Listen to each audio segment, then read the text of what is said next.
అందరికీ నమస్తే అండి.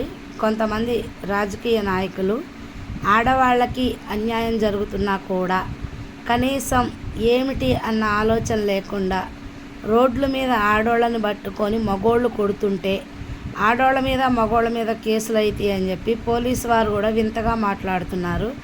కనీసం ఈ గవర్నమెంట్ ఎటుపోతుంది, ఆడవాళ్ళకి రక్షణ లేకుండా పోతుంది.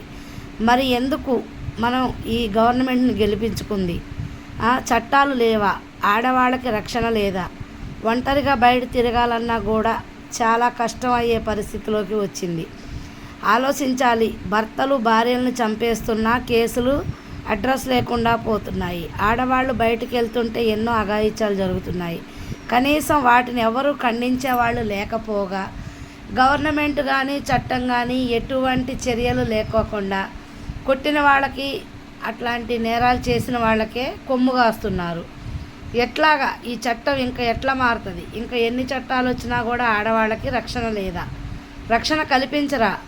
మరి మేము ఈరోజు కాంగ్రెస్ ప్రభుత్వాన్ని కూడా నిలదీయటం జరుగుతుంది. కాంగ్రెస్ ప్రభుత్వం వచ్చాక మరీ అసలు రక్షణ అనేది లేకుండా పోయిందన్నది మా అభిప్రాయం.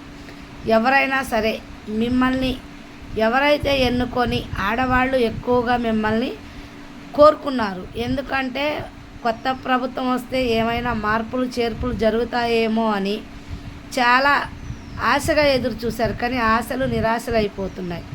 మీరు మీ గవర్నమెంటు కొంచెం ఆడవారిపై దృష్టి సాధించి మా ఆడపిల్లలకి రక్షణ కల్పిస్తారని సీఎం రేవంత్ రెడ్డి గారిని మేము కోరటం జరుగుతుంది. సార్ నమస్తే రేవంత్ రెడ్డి అన్న, నువ్వు ఆలోచించు.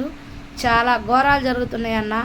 నువ్వు కొంచెం ఆడపిల్లల మీద చట్టం మీద ఫోకస్ పెట్టి కొంచెం అంత నేరాలు ఆపుతావేమోనని మేము ఆశిస్తున్నామన్నా. నమస్తే.